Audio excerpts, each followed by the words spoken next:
Guru Brahma, Guru Vishnu, Guru Devo Maheshwaraha, Guru Sakshat Param Brahma, Tasmai Shri Gurave Namaha. Ajnana Timiranthasya, Jnana Janashalakaya, Chakshirun Militam Yena, Tasmai Shri Gurave Namaha. Tvameva Madacha Pita Tvameva, Tvameva Bandhuscha Sakha Tvameva, Tvameva Vidya Dravinam Tvameva, Tvameva Sarvam Amriteshwari Ma, Tvameva Sarvam Amriteshwari Ma, Tvameva Sarvam Amriteshwari Ma.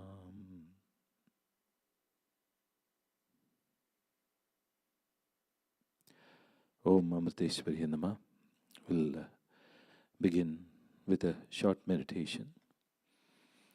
Kindly sit straight and make sure your vertebral column, spinal column is erect. Because it's very conducive for the flow of energy in your body, as well as cutting off lethargy from the mind. It also helps you to keep the awareness, concentration. Slowly close your eyes.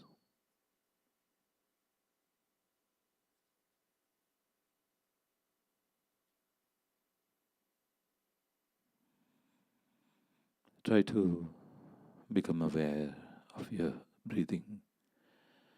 Breathing normally, fully aware of each and every inhalation and exhalation that occurs through your body.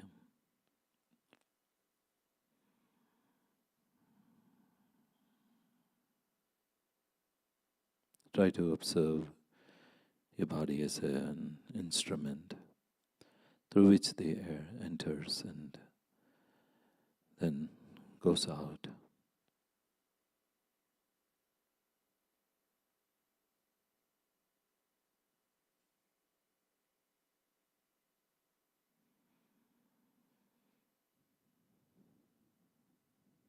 As you also observe your breathing, you'll also start relaxing.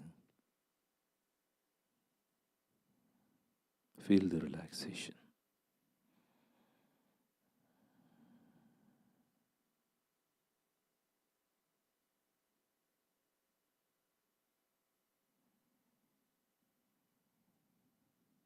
And feel completely relaxed.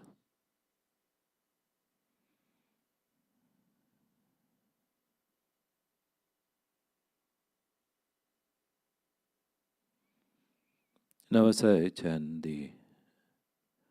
we chant the mantra Om 3 times, visualize the mantra, the sound of Om, coming not from your throat but from the navel area, and visualize the energy of Om rising upwards along your spine, cleansing your body, your mind, and as it goes out,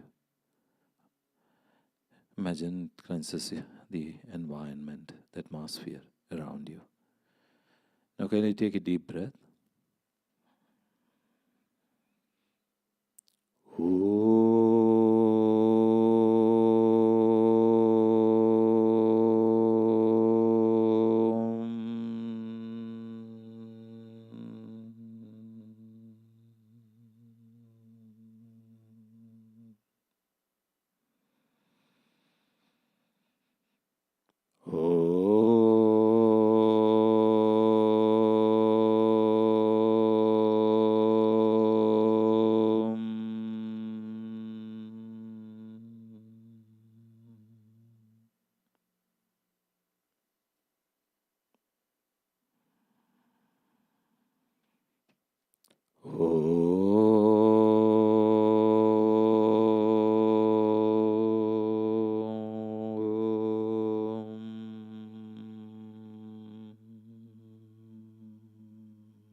feel the reverberations of Om, each and every part of your body, which ensues further relaxation.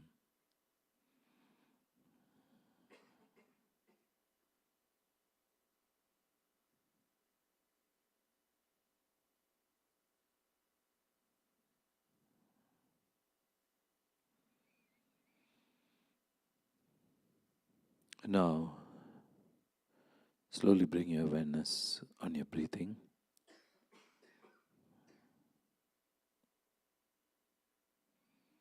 As you breathe gently, feeling every inhalation and exhalation. Along with your inhalation, chant the syllable, the mantra, Ma, silently along with your in-breath. And when you breathe out, chant Om. Ma, when you breathe in, and Om when you breathe out.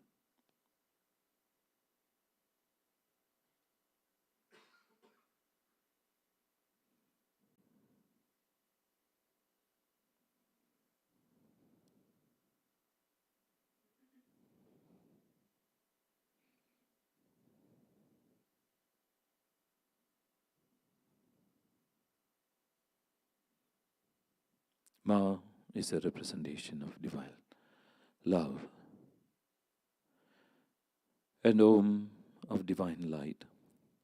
You need not visualize love and light, but just feel the vibrations as you chant Ma and Om silently along with your in-breath and out-breath.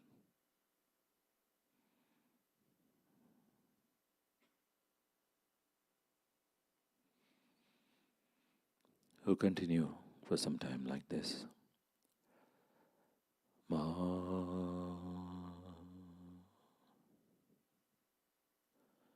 Om,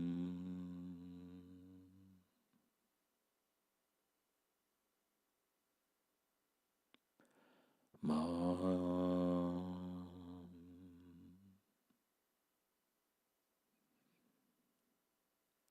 Om.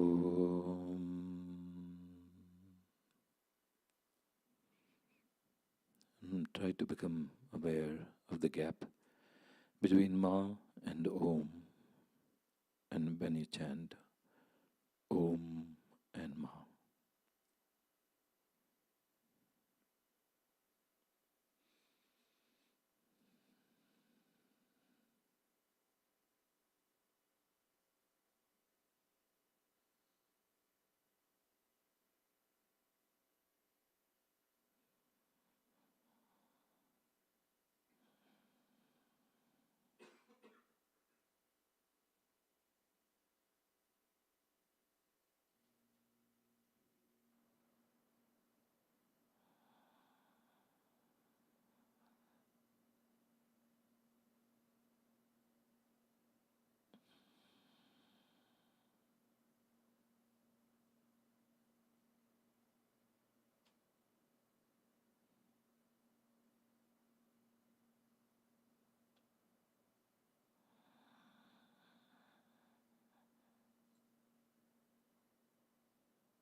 Slowly and slowly, the reverberations of Ma and Om become more and more subtle. Instead of the physical sound of Ma and Om, just feel the vibrations of Ma and Om within you.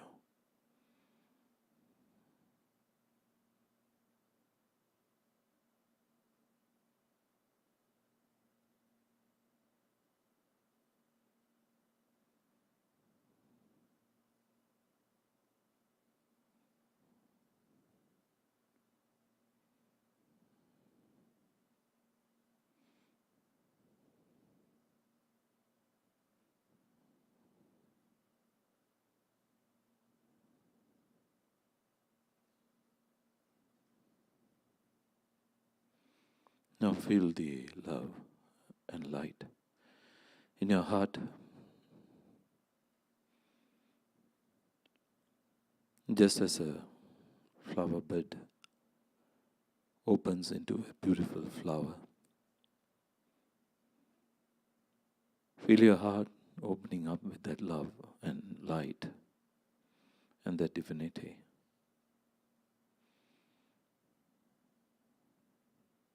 Feel your heart overflowing with peace, with bliss, with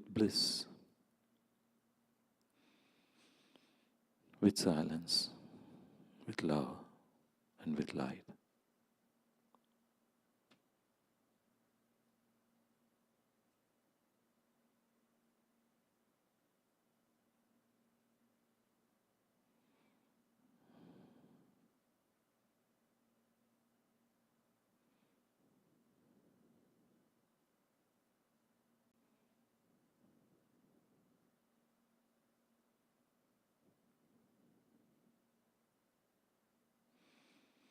Now visualize this light going out from your heart to all the beings in this world, just like the rays of the sun. And as it falls on each and every being, imagine they also become more loving, more peaceful, more blissful, and more silent, and more compassionate. And while imagining so, we'll chant the Loka Samasta prayer 9 times. Om Loka Samasta Sukhino Bhavantu.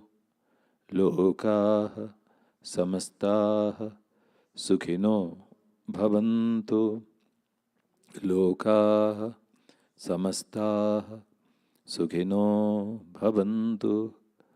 Loka Samasta Sukhino Bhavantu. Loka Samasta Sukhino Bhavantu. Loka Samasta Sukhino Bhavantu. Loka Samasta Sukhino Bhavantu. Loka Samasta Sukhino Bhavantu. Om Shanti Shanti Shanti. Om Shri Gurubhyo Namaha. Harihi Om.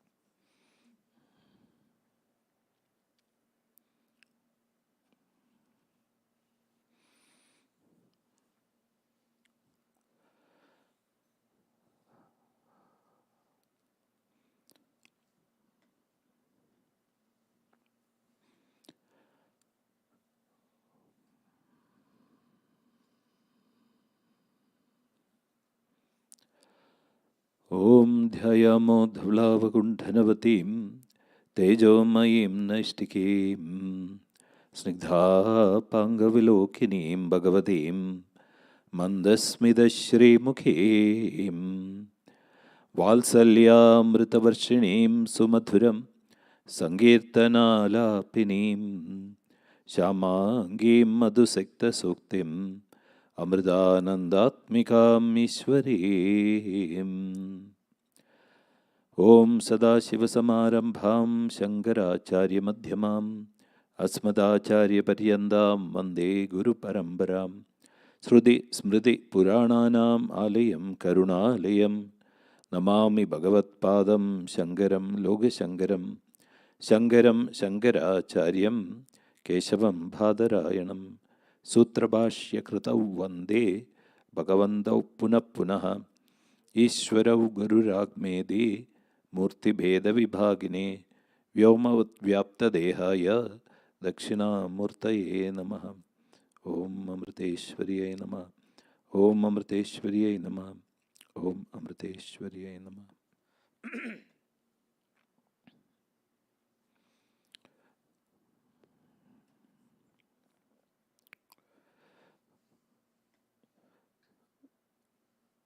Om Amriteshwariyay Namaha. I have to go back to the previous session a little bit because I'm doing it from Chicago, and so some of you may not have the continuity about what I've been saying earlier. But we are in the perfect place because this is talking about King Bali, Mahabali. And this is talking about how Lord Vishnu or Lord Narayana took the form of the Vamana, and he came in front of Mahabali. So right now, next week, most of the places here in the centers across the US and in Kerala, we are going to celebrate the Onam festival. And the Onam festival is celebrated remembering the great sacrifice and the story behind King Mahabali.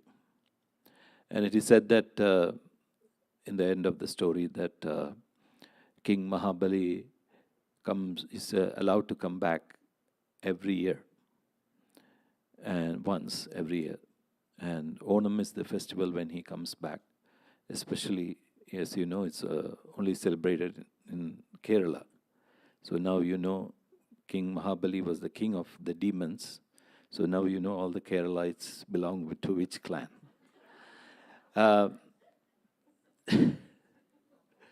So what happened is, I'm not belittling Mahabali because he was such a great king. He was the grandson of Prahlada, and Prahlada's son's son, and so he came from an illustrious the lineage, even though he was born as a demon, asura. Actually, demon is not the right word for the right translation for asura. So asura means one who lives only for his own body, and one who's selfish and takes everything for himself. He's an asura. So that, there are so many asuras around us, we know. And so what happens is, as you must have already known, the Bhagavatam begins with the fight between the demons and the devas, which is a representation of the good and the bad qualities in our own minds, and how the battle just keeps continuing all the time.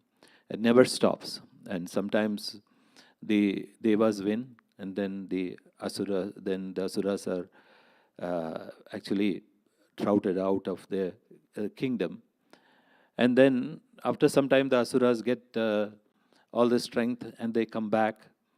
And what happens is they send the devas out of their place and take over the heaven, which is the Deva's place. So this was happening in between. And when, as you know, the story was, where do they get this strength is one of the most beautiful thing. The Bhagavatam says they get the strength by pleasing the sages, the great sages. And what happens is they do a lot of austerities also. And when they do the austerities and please the sages, they gain strength. And then what happens is they have more strength than the devas, and then they send the devas out of the the heaven, where the devas occupy the place.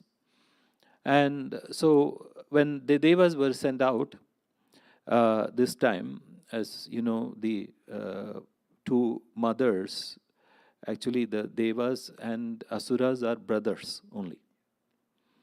They were born to the two mothers of the same husband, which is Rishi Kashyapa, and Diti was the mother of the asuras, and Aditi was the mother of the devas. And when the devas were pushed out of heaven, and they did not have a place, so Aditi felt so bad for her children, and so she went and prayed to Kashyapa. Who else could she pray? To her own husband. And Kashyapa asked her to do some intense austerity. And as she did it, Kashyapa was pleased. And he said, at the end of the austerity, after you finish the austerity, you will get the vision of Mahavishnu, the Lord. And so Mahavishnu appeared in front of her and said, I will be born as your own child. And then I'll come and kick out the asuras from the heaven. So that's what happened. And then, as was said, after some time, Aditi got pregnant to a child.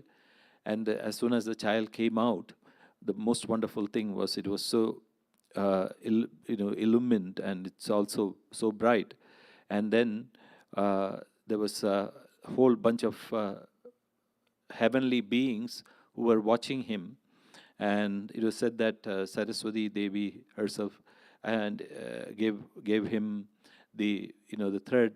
So each person, the goddess or the deity of each thing, gave him a present, and he was known as Vamana, because the moment he was born, he grew up to like a 4 feet small child immediately.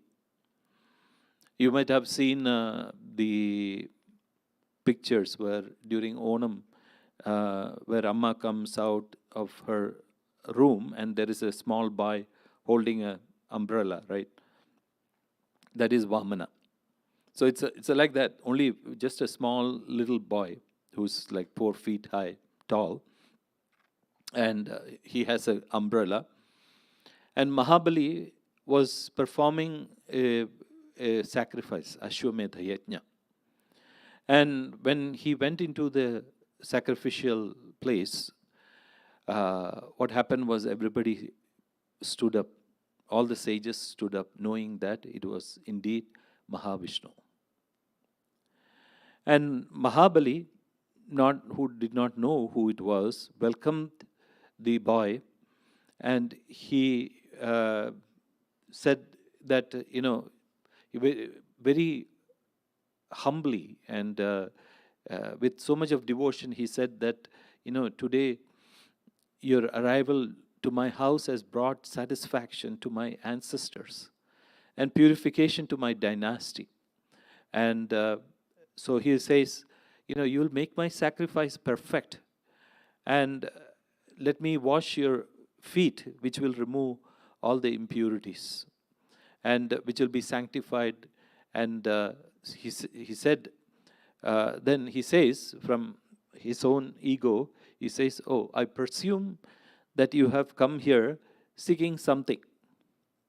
And then whatever you want, ask that of me, and it shall be yours. I will grant you anything you ask for, whether you want cows, gold, house, a hearty meal, a drink, a girl to wed, prosperous villages, horses, chariots, or anything else you fancy. So as when Lord heard this speech, which was so courteous and so respectful, and the Lord replied to Mahabali, saying that, these cordial and righteous words of your truly befit the tradition of one like you, and whose ancestor, like Prahlada, is noted for his devotion and poise of the mind. And he says, in your lineage, there has never been a man undignified enough to refuse the request of a holy man, or miserly enough to fail to honor the promise of a gift. So you have to just think about how God, Lord Mahavishnu, is describing a demon king. That too, he's a demon king. So he's, in one of the beauty about this Srimad Bhagavatam is that many of the truths come out of the demons' mouths also. Not only the devas, the good ones, but the demons also come out. The asuras also say a lot of truth. And the asuras are also nothing but, as I said earlier, the brothers of demons, so they have those qualities in them. So, in one sense, many people ask this question, why do we have negative qualities in our mind? Aren't these negative qualities belittling us? Aren't these making us more depressed? And why did God or the Creator create these negative qualities? In one sense, if you see that the negative qualities is the one that gives us more strength than the positive qualities. Of course, you have to fight with them. So it's like that. You don't always have the fight between the devas and the asuras. So you continually, you keep fighting with your negativities. And as you keep fighting with your negativities, you gain more strength than the positive qualities. I remember a beautiful story which a great saint once said. When he was a young boy, he was the tallest and almost the most plump guy in his class. So he became a bully. And he used to bully all the children in his class. So one day there was a young, small, tiny little boy who was sitting right next to him. And as soon as the bell rang and it was time to go home, the classes were over, he snatched the pencil from the teeny little boy, and then not only that, he poked him in his stomach. And so the little boy started crying. And then as he took the pencil with him, the boy also started following him, because he could not go back home without his pencil. His mother would be so angry with him. So he started following the big boy, the bully. And when reached the bully's house, his mother was waiting outside, waiting for, and she was surprised to see this young boy coming along with him, crying.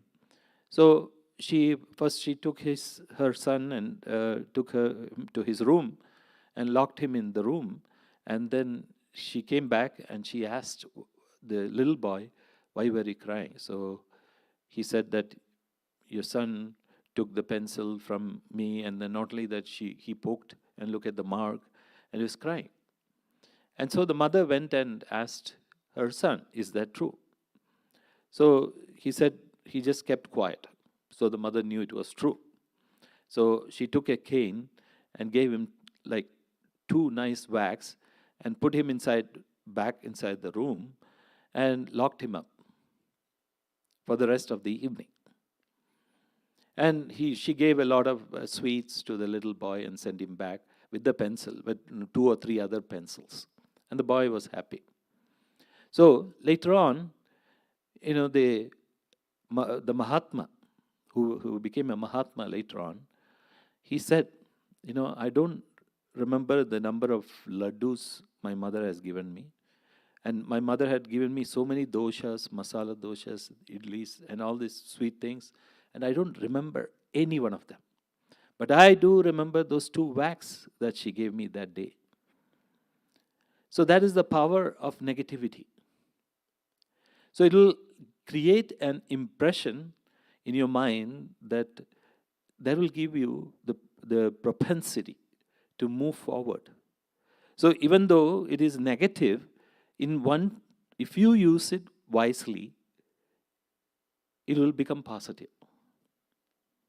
So it's like, the shorting of the stocks. You know how the traders short the stocks? When the stocks go down, they sell it at a higher price and then buy it at a lower price. And they make money. Whether the stocks are going down or up, they make money. So a wise spiritual seeker is said to be like a wise stock trader. You have to make use of all in every opportunity, whether it be negative or positive, and move forward. So with this, what happens is he's saying that, look, you are a demon king. And you should behave like an asura. But instead, you are coming from such a great lineage. Who? It was Prahlada. Prahlada was his grandfather. And he's saying, in your lineage, you never refused the request of a holy man. And you were not miserly enough to fail to give a gift that you promised. So you said, your royal family had never showed reluctance to give a suppliant what he wanted, or one who tucked tail in the field of battle. Just like the moon in the sky, Prahlada shines in your house in his matchless and stainless glory. And think about Prahlada's predecessors, Hiranyaksha and Hiranyakashipu. And you remember Mahavishnu had fought with them and killed them also. But instead of saying that, look at them, and they were also your great-grandfathers, they were stupid and all these things, he didn't say that. He said, look at Hiranyaksha and Hiranyakashipu. And when Hiranyaksha, what happened was, had hid the earth beneath the ocean, even Lord Mahavishnu had to come to lift the earth with so much of difficulty that Mahavishnu himself did not consider himself to be the victor. That's who is saying that. Then Mahavishnu himself is saying that. And then Hiranyakashipu, you're saying he's praising Hiranyakashipu. And he said that Hiranyakashipu, what happened was, Hiranyakashipu was so strong and he was so angry that his brother Hiranyaksha was killed, that he went straight to Vaikunta, Vishnu's abode, to avenge for his brother's death and destroy his killer. And so what happened to Mahavishnu? Mahavishnu, when he saw that Hiranyakashipu was coming, he wanted to hide.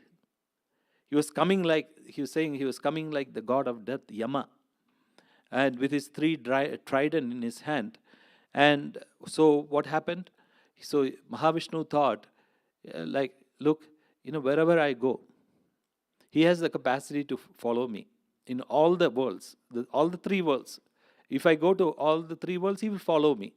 If he can come to my abode, which is Vaikunta, then he could come anywhere.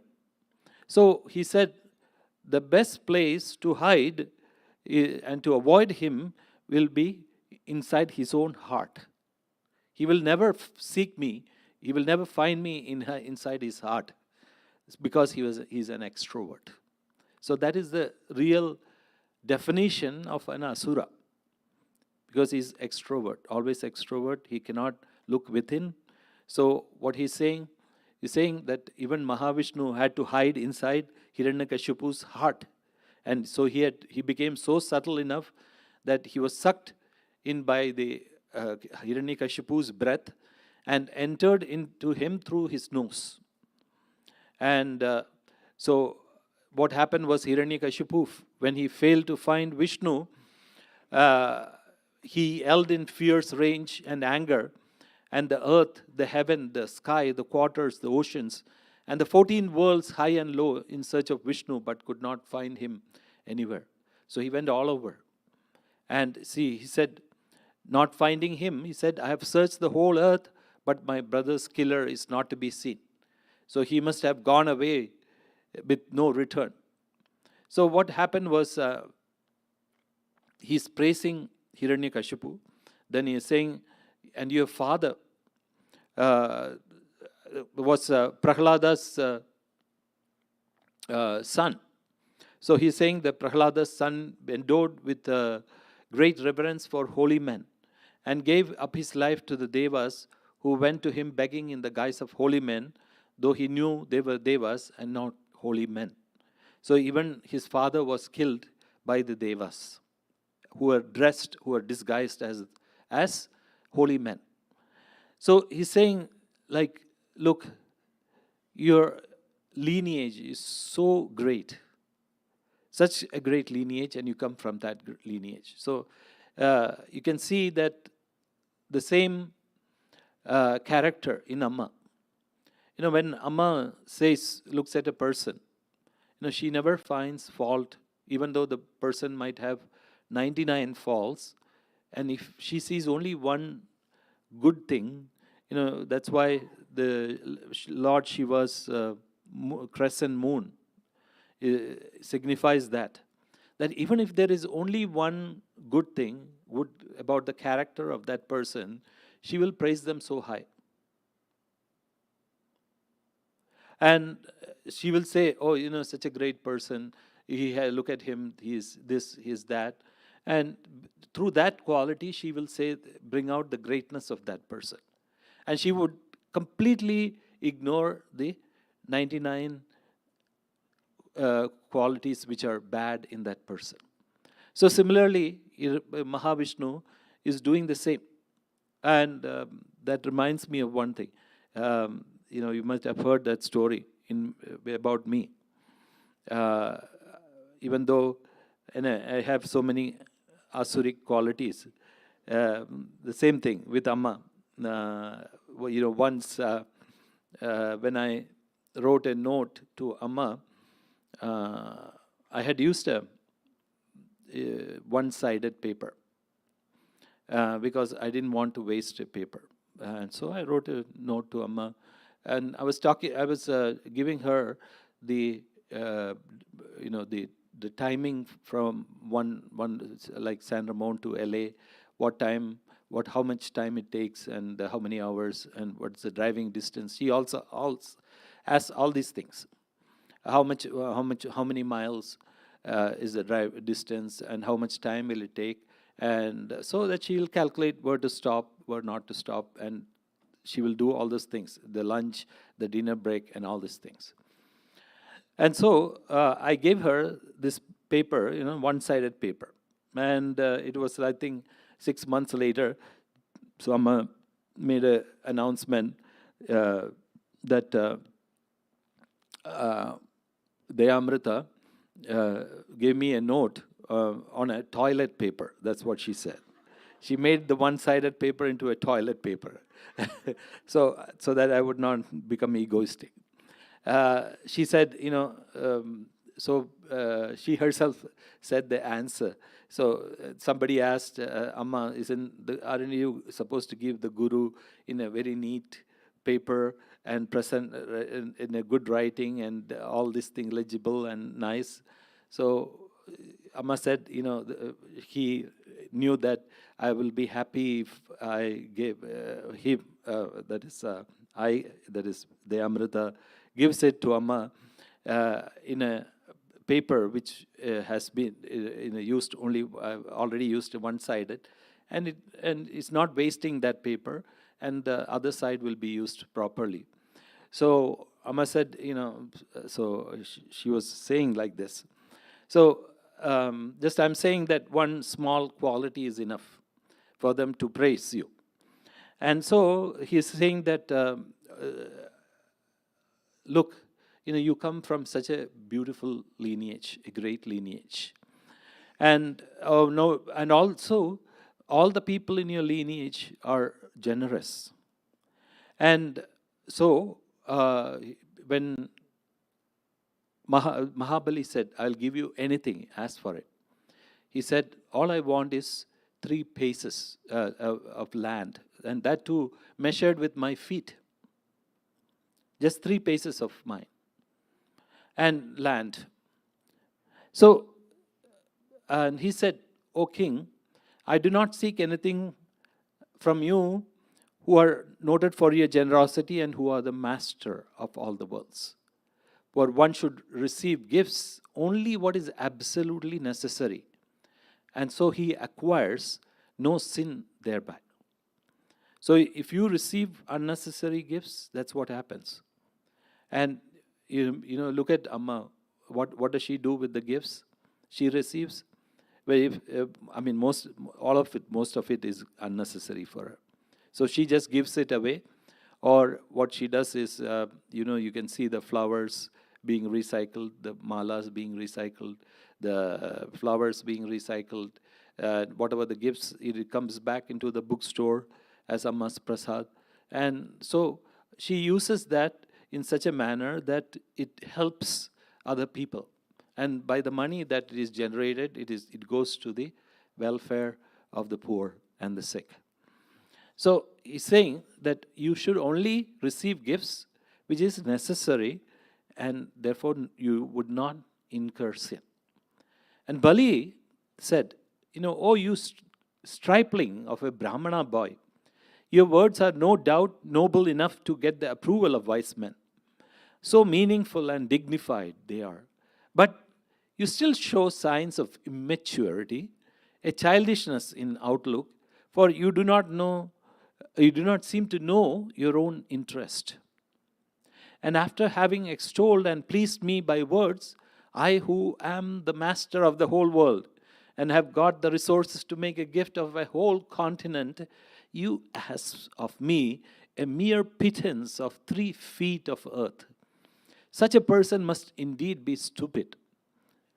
And it is my principle that one who comes to me for a favor should have no occasion to depend upon another in future.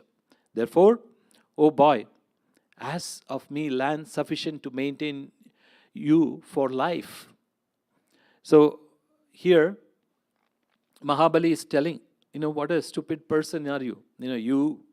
One sense, you have talked such good words which are so worthy of a brilliant and wise person.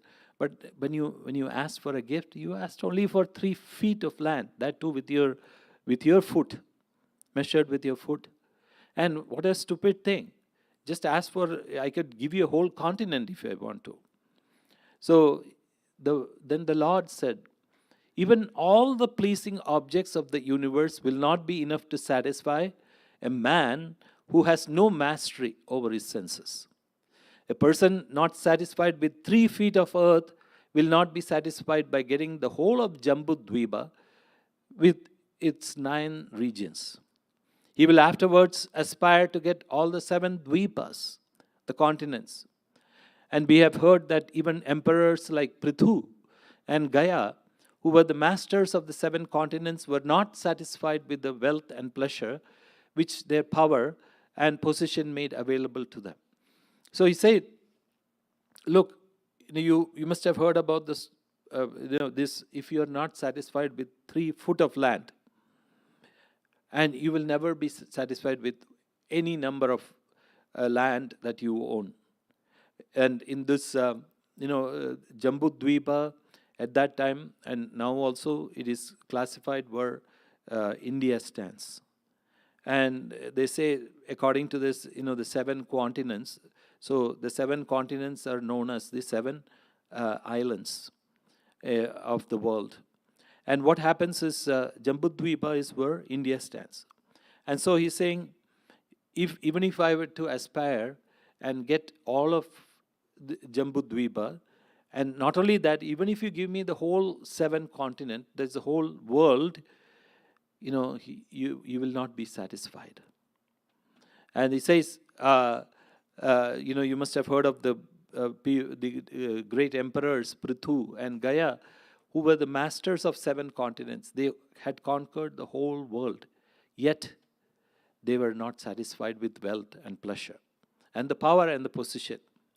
So he's saying, a man who is not satisfied with chance, what chance gives him, and if he does not live happily, and he will not live happily. But if you just accept what the chance brings, they will live happily. And not only that, if you do not have mastery of the mind, even if you get all the 3 worlds, you'll be dissatisfied with it. So he says, the chief cause of man's entanglement in samsara is his insatiable longing for wealth and pleasure. It is contentment that what comes by chance that helps the attainment of liberation. So he's saying, what is the secret of liberation? Just be content with whatever you have. Don't ask for more. Just be happy with what you get. And if you ask for more, you might get it, but then you will become more sad. It's like, you remember, just think about all these millionaires. How do you think how happy they are? How happy they will be? They have so much of security around them. And every moment they are afraid that somebody is going to kill them. And one of the other things was, I read in a magazine that they had done a survey of 10 people who had won the first prize lottery, which was more than like $10 million. And you know what they found out? Out of the 10, 8 of them either died by the other people killing them, or they committed suicide. Only 2 of them were left with their lives, but they were utterly in misery. They lived in misery. So here what the Lord says is that same thing. Wealth and pleasure will not bring you satisfaction in life. What will bring you satisfaction? Just be content with all you have. So he says, therefore I will ask only 3 feet of earth from you. And he says that wealth becomes a cause of happiness when it is just enough to meet one's bare needs, neither less nor more. So if you have enough wealth, it doesn't mean that you should not have wealth, you should be poor, but if you have enough wealth to meet your needs, then you'll be the most happiest person. So hearing this, Mahabali laughed and said, you may take what you have asked for. And he said, go ahead and measure 3 foot of land with your feet, small feet. And now, what happened? The sage Shukra is the guru of the asuras. So Shukracharya is known as Shukracharya also. And the most learned among men, coming to guess the plane of Vishnu, said as follows to his disciple Mahabali. So Mahabali's guru was Shukracharya. That is his Kula Guru, that is his traditional guru was Shukracharya. And Shukracharya said, his father's name is Virochana. So he says, O son of Virochana, this is none but the eternal being, the worshipful Mahavishnu. And he has incarnated as the offspring of Aditi and Kashyapa for achieving the purpose of the Devas. And I do not consider it correct for you to have promised to give him 3 feet of land without any awareness of the adverse consequences of it. And the asuras are on the verge of a great catastrophe as a result. And Hari, so they keep changing the name. As I said, they keep calling him Lord Mahavishnu, Narayana, Hari, and Krishna. So they keep changing the name. Why? Because it is the supreme consciousness that has attained these different names and different forms and coming in front in different, just like the same actor who takes different roles. So they want you to know that. That's why they keep changing the names, and sometimes you may get confused as you read it, saying, earlier they said Narayana or Mahavishnu, now say Hari. So is it the same person? Yes. So Hari, who has come in the disguise of a brahmacharin, is going to deprive you and present to Indra all that you have. Your position, sovereignty, wealth, splendor, fame, and the merits of Vedic study. And this brahmacharin can assume a cosmic form and can measure the whole universe with 3 strides of his. O fool! Having thus given away all your possessions to Vishnu, how will you manage to get on? With 1 stride, he will cover the earth, and with the second, the heaven, while his body will fill the interspace. Where will there be a space for the third step? And it will thus be impossible for you to give what you have promised, and you will get the due for one breaking his promise, namely prolonged consignment to hell. And charity that will jeopardize one's livelihood is not praiseworthy. For all disciplines like gifts, yajna, austerity, and other duties are prescribed for one who has the means to live in this world. And he is a happy man in this world and the next who allots his wealth. So he's saying, look, this brahmacharin who has come in front of you, this young boy, who has come in front of you is none other than Mahavishnu. And what can he do? He can assume the cosmic form. And with 1 foot he can measure the whole of earth. Another foot he will measure the whole of heavens. And where will be the third step? So he said, do one thing. He's telling him, look, you have to promise only what you can give. You cannot give more than what you have not promised, or what is beyond your promise. So he says, if you also by not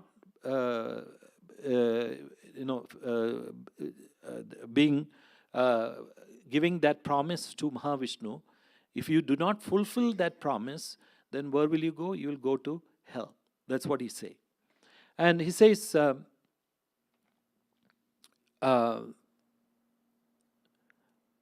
charity that will jeopardize one's livelihood is not praiseworthy. And he says, he's a happy man in this world and the next who allots his wealth for the following 5 purposes, namely, for the discharge of one's religious and altruistic duties, for spreading one's name and fame, for augmenting one's income for pleasure, and for helping one's friends and relatives. So he's saying that how should you allot your wealth? He's saying number one, religious and humanitarian duties. And then the second one is for spreading your name and fame. And the third one is augmenting one's income. And fourth one for pleasure. And fifth one for friends and relatives. This is what usually the duty of a householder, not a spiritual person, but a householder. And here Shukracharya is telling him, this is how you should divide your wealth. And he says, O king of Asuras, hear from me what many Vedic passages have to say on this question of truth and untruth. What one accepts solemnly by saying yes is truth. And what is rejected by saying no is untruth. And truth is the flower and fruit of the plant of an embodied being. And when the plant is alive, it can bear fruits and flowers on it, not when it is dead. So the root of the body is untruth. Its origin and sustenance are through human passion. So will this body perish when it is completely disconnected from untruth? So there is no doubt about it. And therefore, it has to be concluded that what the Veda condemns is untruth that is superfluous for the maintenance of life. And the syllable, so he's saying, if you understand this, he's saying that, the truth and untruth, what happens? If you hold on to the untruth, he's saying that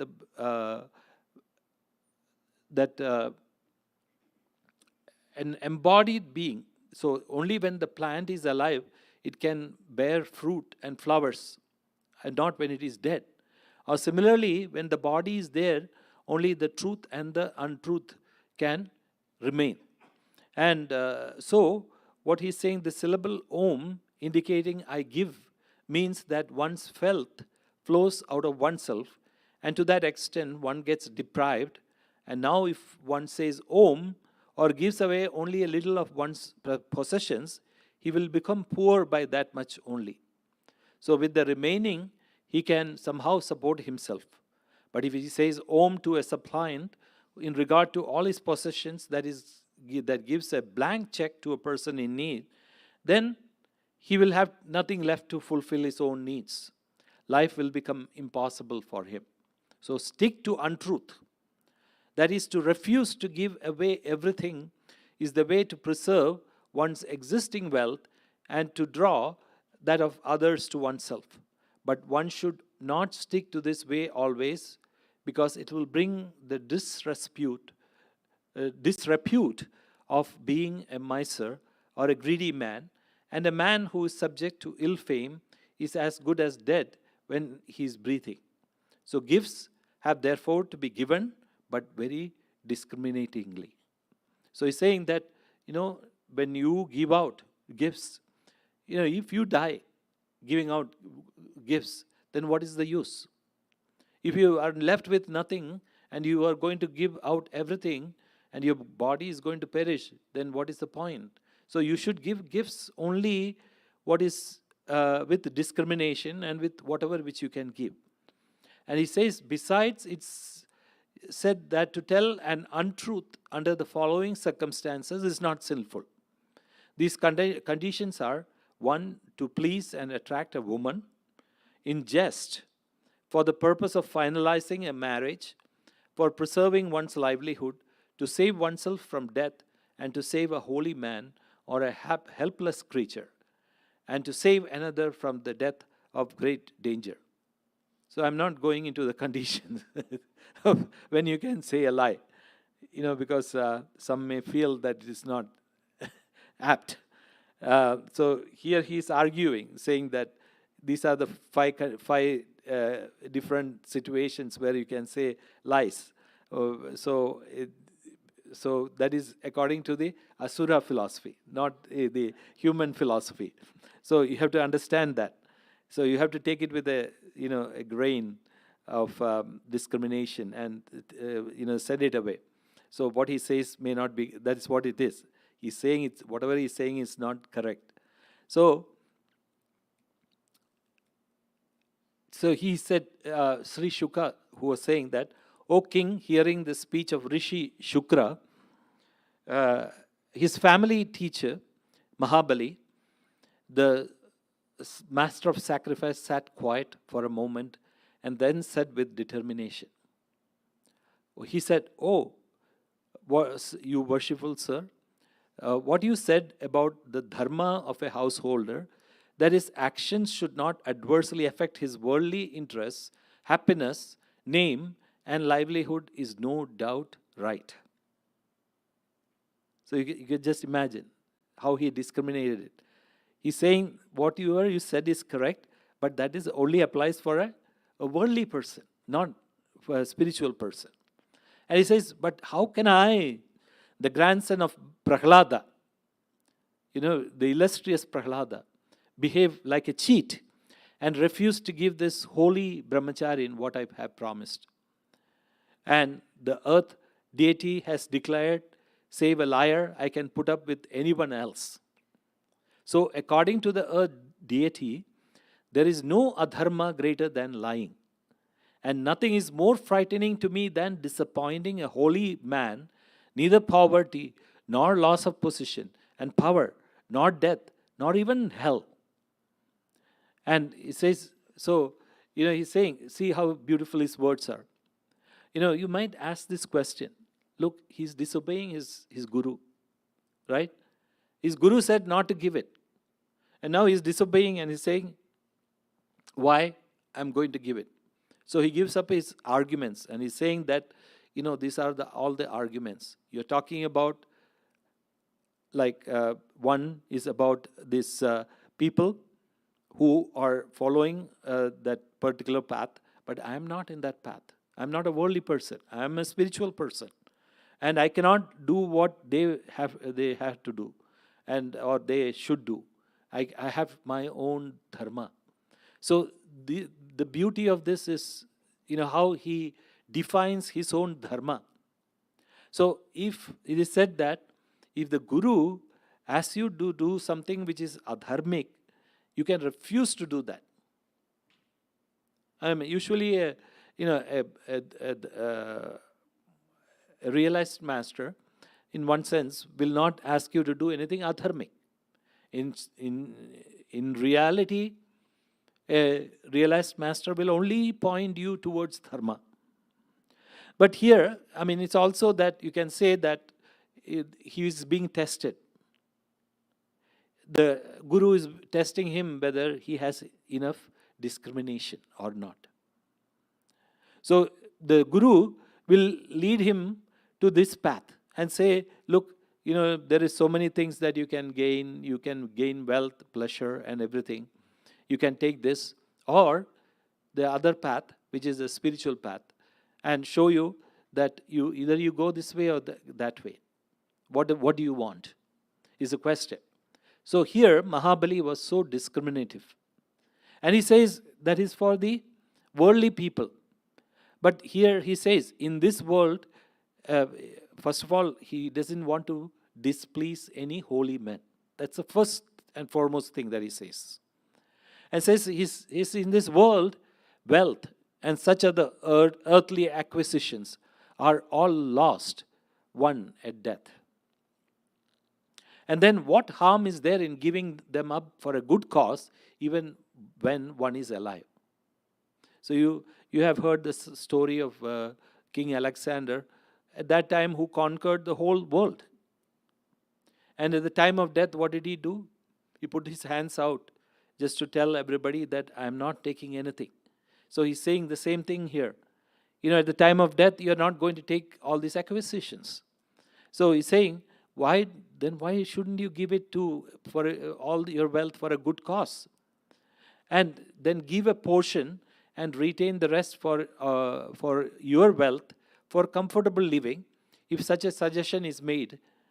So then the answer is, of what use too is a partial gift if it is not going to satisfy a holy man? So sometimes the holy men may ask for gifts which is completely, just asking for everything that you have. So if you cannot satisfy a holy man, then what will you do? You cannot do anything. Then there is no point in giving. That is, the great story of Lord Shivaji, King Shivaji, and when he met his guru, and the guru, and he went and met his guru, and he told his guru that, I don't want to. Samartha Das was his guru. I don't want to live a worldly life anymore. So he said, the guru looked at him and said, what are those keys hanging? And said that these are all the different keys of the kingdom and the palace.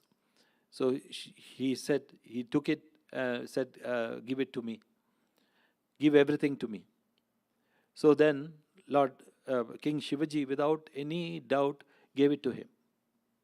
And then the Guru, the Samartha Ramdas, he took it and said, now I'm giving it back to you.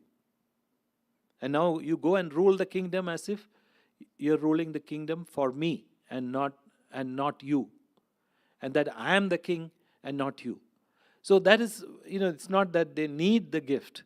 But when one gives the gift, one gets the benefit of giving up the ego that you possess all these things. So for the benefit of the world at large, great personages like Dadichi and Sibi gave up their lives. Then why should one feel hesitation to give up such small things like the earth and other possessions? So this Dadichi was a great sage who gave up his his bones in his body, especially the spinal column, to make a divine weapon for Indra. And Indra made this divine weapon out of his body. And then, as you know, Sibi was a great king who took flesh from his own body to feed the eagle, which had come to catch a doe, a pigeon, which was trying to escape. And then what happened? He took the pigeon in his arms and protected it from the eagle. Then the eagle came and said, I am hungry, what will you give me? And this is my food, you have taken away my food.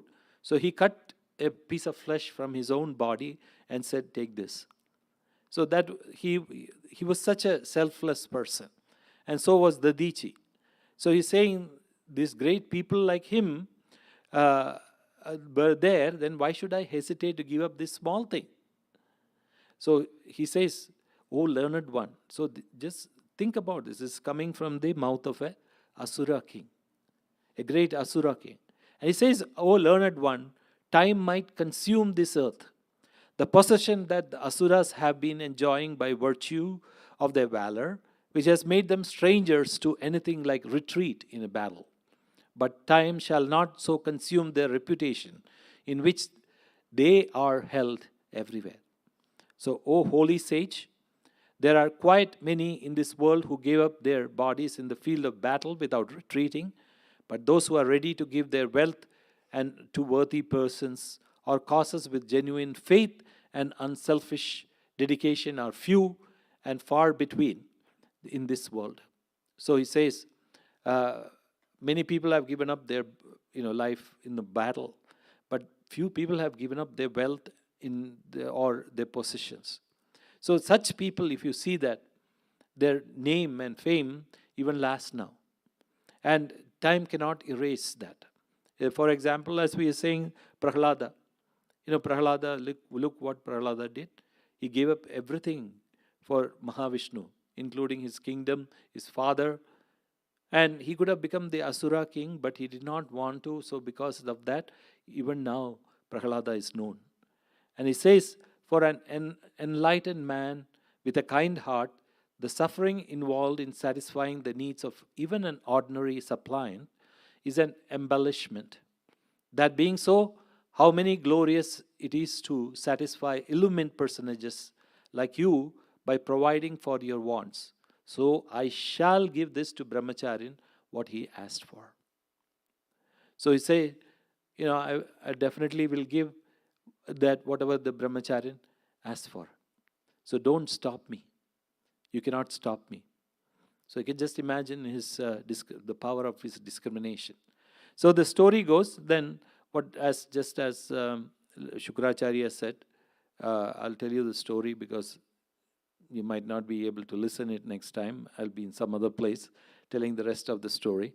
But just to get off the suspense of the story, what happened was then as Shukracharya said, Mahavishnu grew into the biggest form.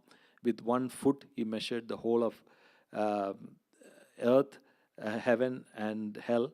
With the other one, he measured all the 14 worlds. And then he asked, what should I do? Where should I do with the third step, for the third step? So Mahabali then bowed down in front of him and said, O Lord, there is only one place, my head.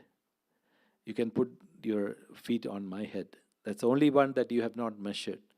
So he puts his feet on Mahabali's head. And the story, as I said, in Kerala is that he was pushed into hell because he was displaced as the demon king. And the Devas got regained their kingdom, the heaven. And so he was sent to hell. But it's not that he was sent to hell, first of all. Secondly, what happened is the story symbolizes the life of a great disciple. And what did he do? He gave up everything for the sake of his guru. And it did not matter wealth, pleasure, anything did not matter.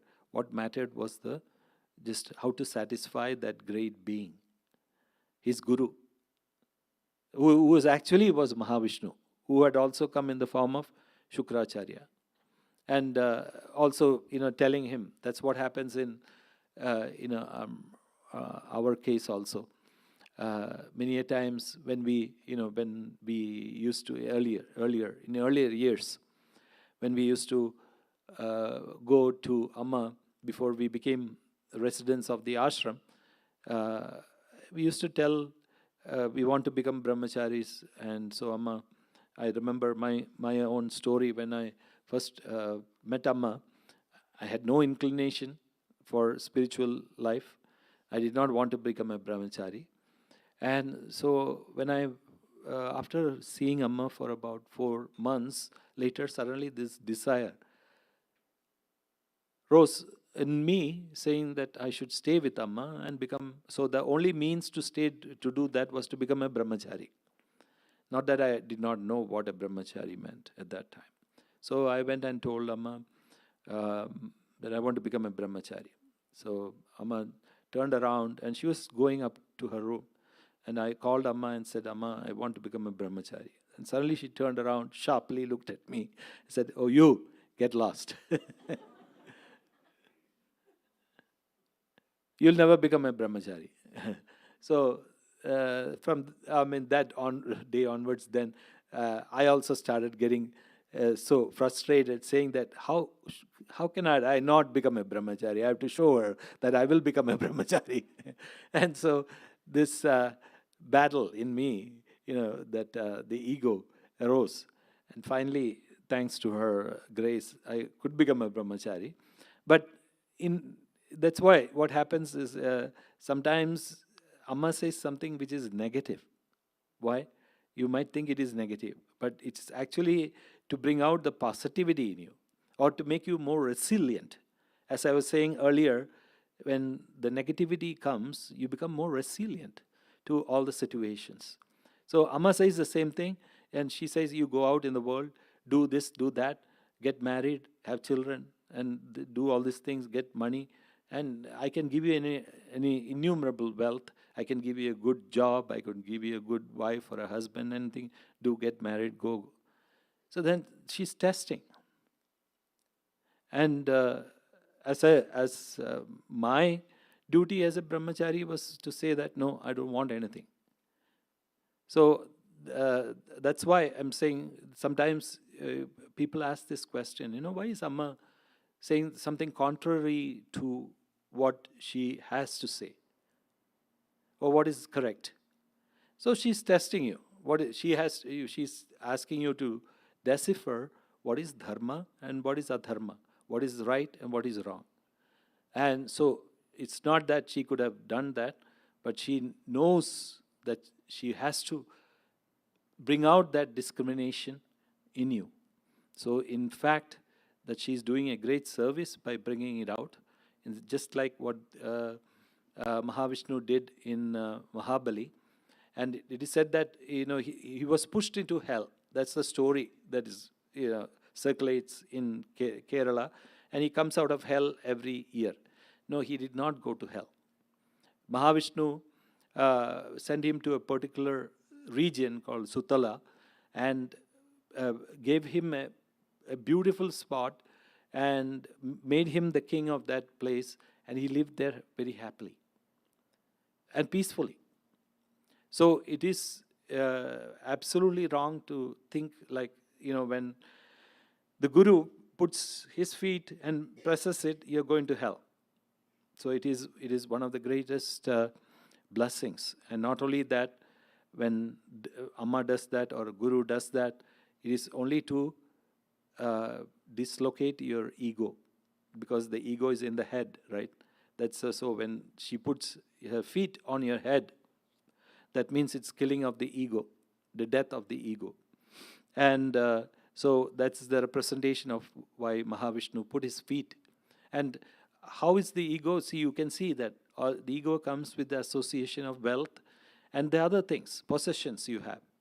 And according to the wealth and possession, you say, I am a rich person, I am a poor person, or I am a satisfied person, or I am a dissatisfied person, I am a depressed person. So you say all these things because in relation with your wealth and the association. So once all the association of the other objects, the objects of the world is taken out, what do you have?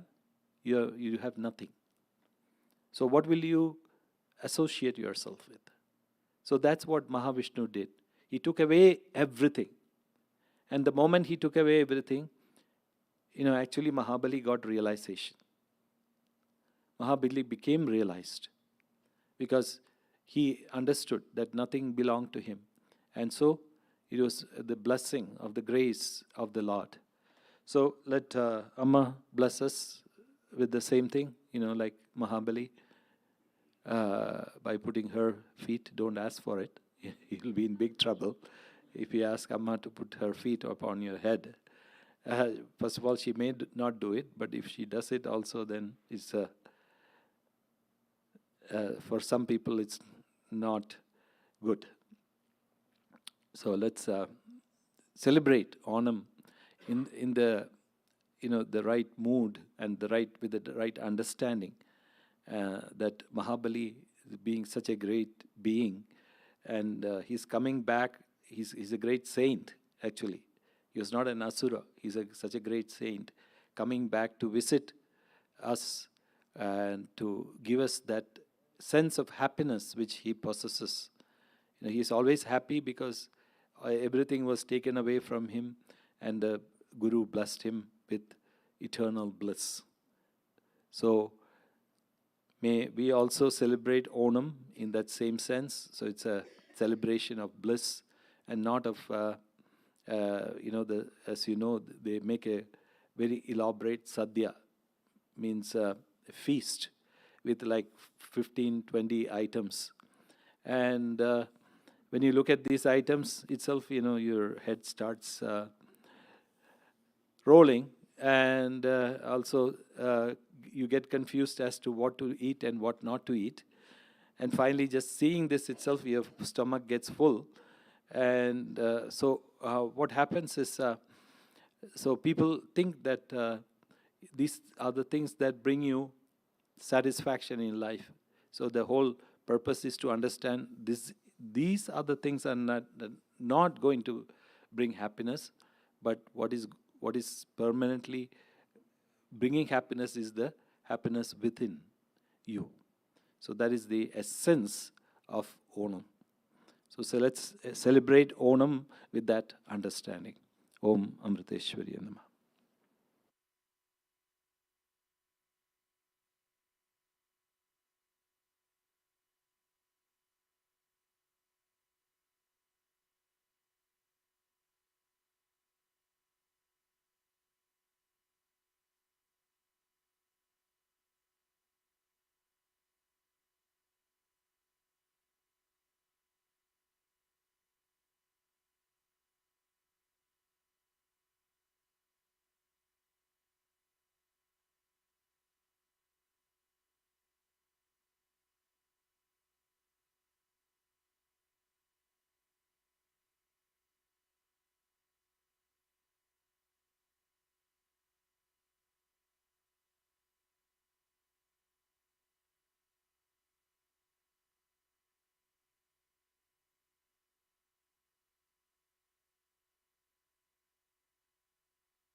करुणा सिंधु भैरवे अमृतानंदमयी देवी करुणा सिंधु भैरवी अमृतानंदमयी देवी करुणा सिंधु भैरवे अमृतानंदमयी देवी करुणा सिंधु भैरवी अमृतानंदमयी देवी करुणा सिंधु भैरवे पूर्ण ब्रह्मस्वरूपिण्ये सच्चिदानन्दमूर्तये आत्मारामाग्रगण्याये अमृतेश्वर्यै नमो नमः ब्रह्मस्वरूपिण्ये सच्चिदानन्दमूर्तये आत्मारामाग्रगण्याये अमृतेश्वर्ये नमो नमः अमृतेश्वरि नमोऽस्तुते अमृतेश्वरि नमोऽस्तुते अम्ब अमृतेश्वरि नमोऽस्तुते अमृतेश्वरि नमोऽस्तुते सर्वमङ्गलमाङ्गल्ये शिवे सर्वार्थसाधिके शरण्ये त्र्यम्बके गौरी नारायणि नमोऽस्तुते सर्वमङ्गलमाङ्गल्ये शिवे सर्वार्थसाधिके शरण्ये त्र्यम्बके गौरी नारायणि नमोऽस्तुते अमृतेश्वरि नमोऽस्तुते अमृतेश्वरि नमोऽस्तुते अम्ब अमृतेश्वरि नमोऽस्तुते अमृतेश्वरि नमोऽस्तुते त्वमेव माता च पिता त्वमेव त्वमेव बन्धुश्च सखा त्वमेव त्वमेव माता च पिता त्वमेव त्वमेव बन्धुश्च सखा त्वमेव त्वमेव माता च पिता त्वमेव त्वमेव बन्धुश्च सखा त्वमेव त्वमेव माता च पिता त्वमेव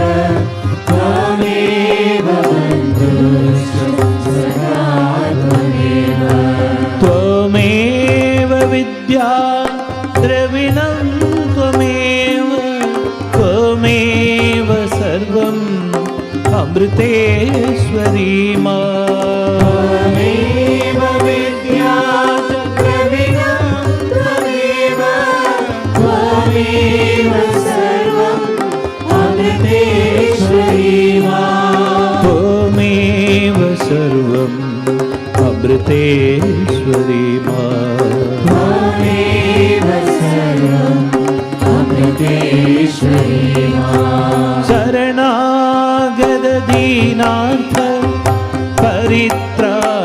परित्राणपरायणे सर्वस्याति हरे देवी नारायणि नमोऽस्तुते शरणागत दीनाथ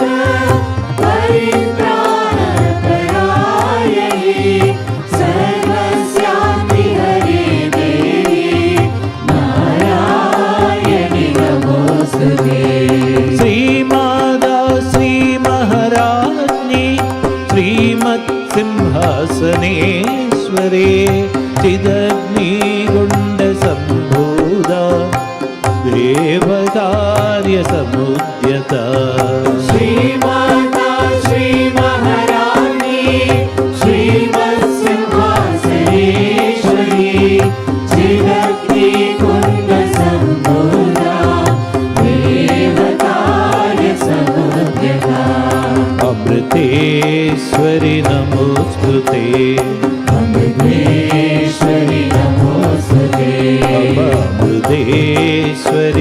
नमोस्तुते अम्बिकेश्वरि नमोस्तुते करुणा सिंधु भैरवी अमृतानंदमयी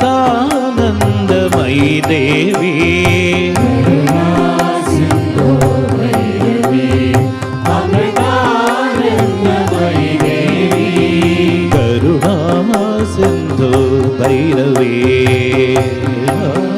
सिंधु भैरवी करुणा सिंधु भैरवी करुणा सिंधु भैरवी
वंदन गौरी नंदन तुझे वंदन सुख मंदिरा वंदन गौरी नंदन तुझे वंदन सुख मंदिरा वंदन गौरी नंदन तुझे वंदन सुख मंदिरा वंदन गौरी नंदन तुझे वंदन सुख मंदिरा संगड़ सब हरत तेरा चिंतन गणनायका संकट सब हरत तेरा चिंतन गणनायका संगड़ सब हरत तेरा चिंतन गणनायका संकट सब हरत तेरा चिंतन गणनायका जय मनोज्ञ विग्रह जय त्रिलोक पालका जय मनोज्ञ विग्रह जय त्रिलोक पालका जय मनोज्ञ विग्रह जय त्रिलोक पालका जय मनोज्ञ विग्रह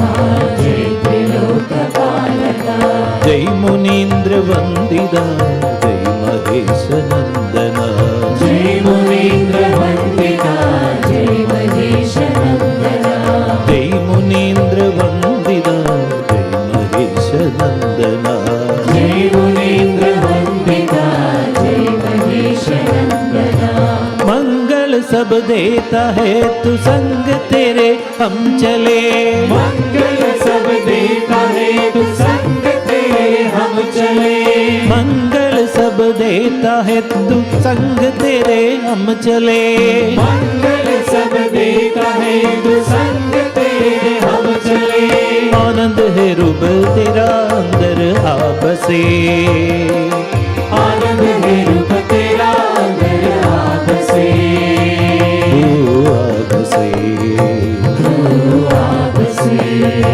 तू आ बसे तू आ बसे वंदन वंदन गौरी नंदन तुझे वंदन सुख मंदिरा वंदन गौरी नंदन तुझे वंदन सुख मंदिरा संगड़ सब हरत तेरा चिंतन गणनायका संकट सब हरत तेरा चिंतन गणनायका बालक हम तेरे पास आए हैं करना कृपा बालक हम तेरे पास आए हैं करुणा कृपा बालक तेरे पास आए हैं करना कृपा। बालक हम तेरे पास आए हैं करुणा कृपा। संजिद संताप सभी आज दूर करे, संचित संताप सभी आज दूर करे। दूर करे, दूर करे, दूर करे। दूर करे। वंदन वंदन गौरी नंदन तुझे वंदन सुख मंदिरा। वंदन गौरी नंदन तुझे वंदन सुख मंदिरा। संगड़ सब हरत तेरा चिंतन गणनायका। संकट सब हरत तेरा चिंतन गणनायका। जय मनोज्ञ विग्रह जय त्रिलोक पालका। जय मनोज्ञ विग्रह जय त्रिलोक पालका। जय मनोज्ञ विग्रह जय त्रिलोक पालका। जय मनोज्ञ विग्रह जय त्रिलोक पालका। जय मनोज्ञ विग्रह जय त्रिलोक पालका। जय मनोज्ञ विग्रह जय त्रिलोक पालका। जय मनोज्ञ विग्रह जय त्रिलोक पालका। जय मनोज्ञ विग्रह जय त्रिलोक पालका। जय मुनीन्द्र वंदिता जय महेश नंदना। जय मुनीन्द्र वंदिता जय महेश नंदना। जय मुनीन्द्र वंदिता जय महेश नंदना। जय मुनीन्द्र वंदिता जय महेश नंदना।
कृष्णं कलय सखी सुन्दरं बालकृष्णं कलय सखी सुन्दरं।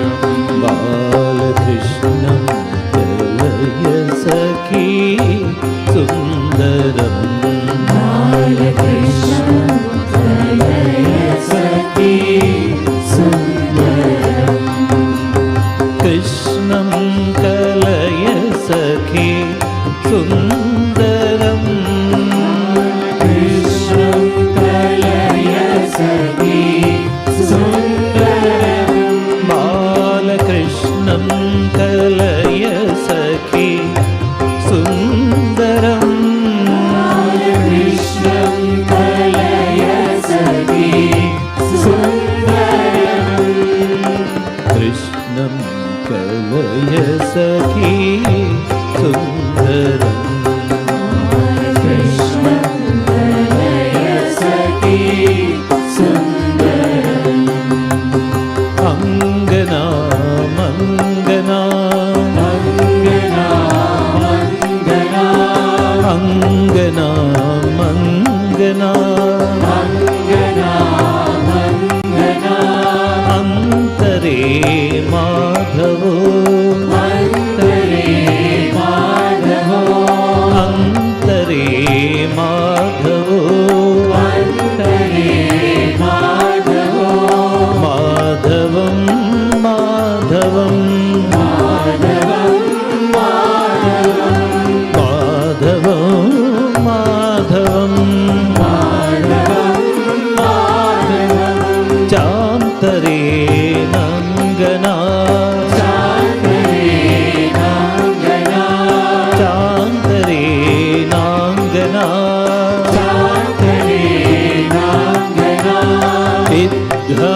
सच्चितं वेणुना देवकी नन्दनं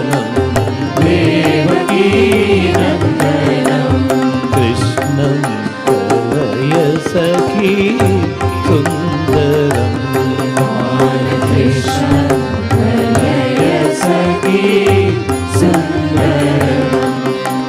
कृष्णं कलय सखी सुन्दरं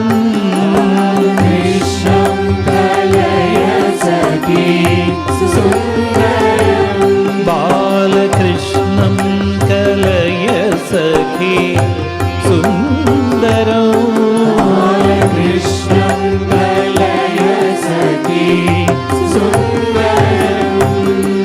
कृष्णं कलय सखी सुन्दरं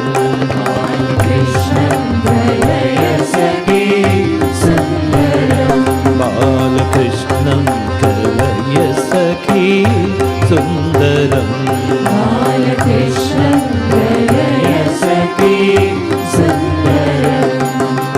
श्रीकृष्ण गोविन्द हरे मुरारे श्रीकृष्ण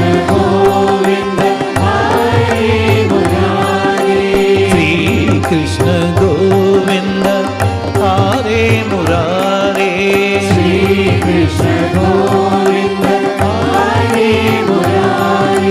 हे नाथ नारायण वासुदेवा हे नाथ नारायण वासुदेवा हे नाथ नारायण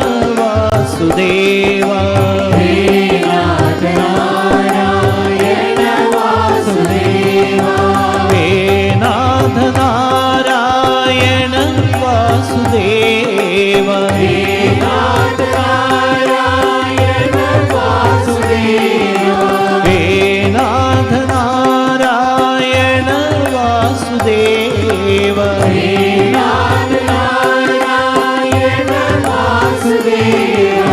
श्रीकृष्ण गोविन्द हरे मुरारे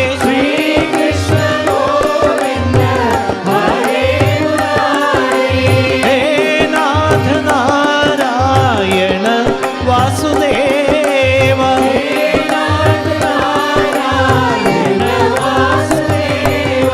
श्रीकृष्ण गोविन्द हरे मुरारे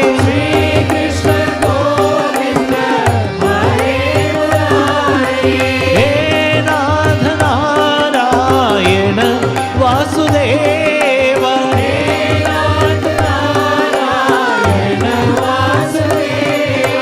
Shrikrishna Shrikrishna Shrikrishna Govind Shrikrishna Govind Shrikrishna Govind Shrikrishna Govind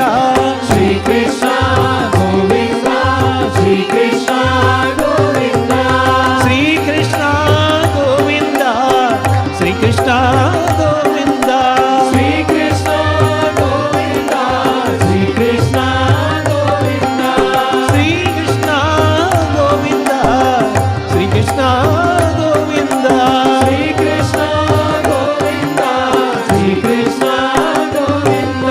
Shrikrishna Govind Shrikrishna Govind Shrikrishna Govind Shrikrishna Govind Shrikrishna Govind Shrikrishna Govind Govind Hari Govind Hari Govind Hari Govind Govind Hari Govind Hari Govind Hari Govind Shrikrishna Govind Shrikrishna Govind Shrikrishna Govind Shrikrishna Govind Govind Govind Govind Hari Govind Govind Govind Hari Govinda, Govinda, Govinda, Govinda, Hari Govinda. Sri Krishna Govinda, Sri Krishna Govinda, Sri Krishna Govinda, Sri Krishna Govinda. Sri Krishna Govinda, Sri Krishna Govinda, Sri Krishna Govinda, Sri Krishna Govinda. Govinda, Govinda, Govinda, Hari Govinda, Govinda, Govinda, Govinda, Hari Govinda. Sri Krishna Govinda, Sri Krishna Govinda, Sri Krishna Govinda, Sri Krishna Hari Govinda. Krishnam Kalaya Sakhi Sundaram Bala Krishnam Kalaya Sakhi Sundaram.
देवी शरणं दुर्गे शरणं काली शरणं लक्ष्मी शरणं शरणं शरणं शरणं शरणं शरणं जगदम्बा शरणं जगदम्बा देवी शरणं दुर्गे शरणं काली शरणं लक्ष्मी शरणं शरणं शरणं शरणं शरणं शरणं जगदम्बा शरणं जगदम्बा देवी शरणं दुर्गे शरणं काली शरणं लक्ष्मी शरणं शरणं शरणं शरणं शरणं शरणं जगदम्बा शरणं जगदम्बा देवी शरणं दुर्गे शरणं काली शरणं लक्ष्मी शरणं शरणं शरणं शरणं शरणं शरणं जगदम्बा शरणं जगदम्बा कमले विमले करुणानिलये कमले कलये कलिमल शमने शिवरमणि गुहजननी महिदे शरणं जगदम्बा कमले विमले करुणानिलये कमले कलये कलिमल शमने शिवरमणि गुहजननी महिदे शरणं जगदम्बा कमले विमले करुणानिलये कमले कलये कलिमल शमने शिवरमणि गुहजननी महिदे शरणं जगदम्बा कमले विमले करुणानिलये कमले कलये कलिमल शमने शिवरमणि गुहजननी महिदे शरणं जगदम्बा शिवरमणि गुहजननी महिदे शरणं जगदम्बा शिवरमणि गुहजननी महिदे शरणं जगदम्बा देवी शरणं देवी शरणं दुर्गे शरणं दुर्गे शरणं काली शरणं काली शरणं लक्ष्मी शरणं लक्ष्मी शरणं शरणं शरणं शरणं शरणं शरणं जगदम्बा शरणं जगदम्बा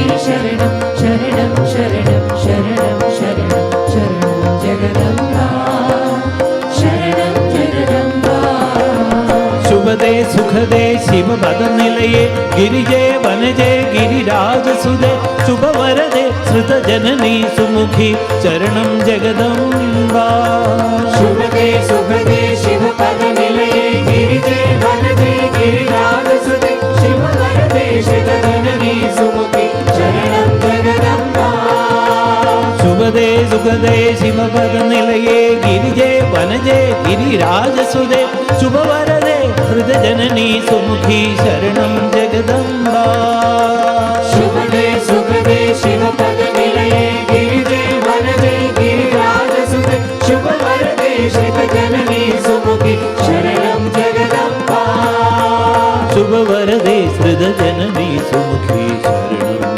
जगदम्बा शुभवरदे श्रुत जननी सुमुखी शरणं जगदम्बा देवी शरणं देवी शरणं दुर्गे शरणं दुर्गे शरणं काली शरणं काली शरणं लक्ष्मी शरणं लक्ष्मी शरणं शरणं शरणं शरणं शरणं शरणं जगदम्बा शरणं जगदम्बा देवी शरणं दुर्गे शरणं काली शरणं लक्ष्मी शरणं शरणं शरणं शरणं शरणं शरणं जगदम्बा शरणं जगदम्बा रसिके रमणी रिपुकुल भयदे लसिदे ललिते श्रुति पद निलये स्मरणं सततं तव पद कमलं शरणं जगदम्बा रसिके रमणी रिपुकुल भयदे लसिते ललिते श्रुति पद निलये शरणं सततं तव पद कमलं शरणं जगदम्बा रसिके रमणी रिपुकुल भयदे लसिते ललिते श्रुति पद निलये स्मरणं सततं तव पद कमलं शरणं जगदम्बा रसिके रमणी रिपुकुल भयदे लसिते ललिते श्रुति पद निलये शरणं सततं तव पद कमलं शरणं जगदम्बा स्मरणं सततं तव पद कमलं शरणं जगदम्बा स्मरणं सततं तव पद कमलं शरणं जगदम्बा देवी शरणं देवी शरणं दुर्गे शरणं दुर्गे शरणं काली शरणं काली शरणं लक्ष्मी शरणं लक्ष्मी शरणं शरणं शरणं शरणं शरणं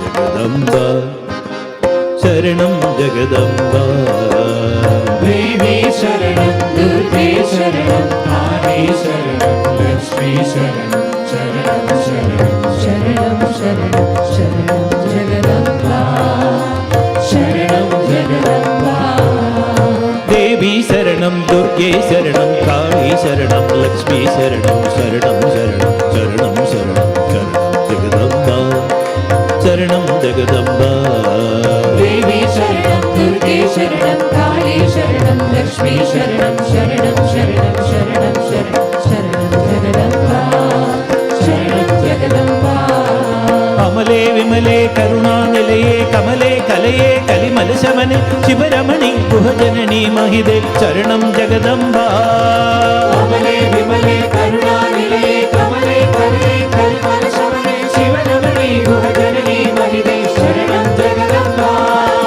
शुभदे सुखदे शिवपद निलये गिरिजे वनजे गिरिराजसुदे शिववरदे श्रुत जननी सुमुखी शरणं जगदम्बा शुभदे सुखदे शिवपद निलये गिरिजे वनजे गिरिराजसुते शिववरदे श्रुत जननी सुमुखी शरणं जगदम्बा रसिके रमणी रिपुकुल भयदे लसिदे ललिते श्रुति पद निलये स्मरणं सततं तव पद कमलं शरणं जगदम्बा रसिके रमणी रिपुकुल भयदे लसिते ललिते श्रुति पद निलये स्मरणं सततं तव पद कमलं शरणं जगदम्बा स्मरणं सततं तव पद कमलं शरणं जगदम्बा स्मरणं सततं तव पद कमलं शरणं जगदम्बा देवी शरणं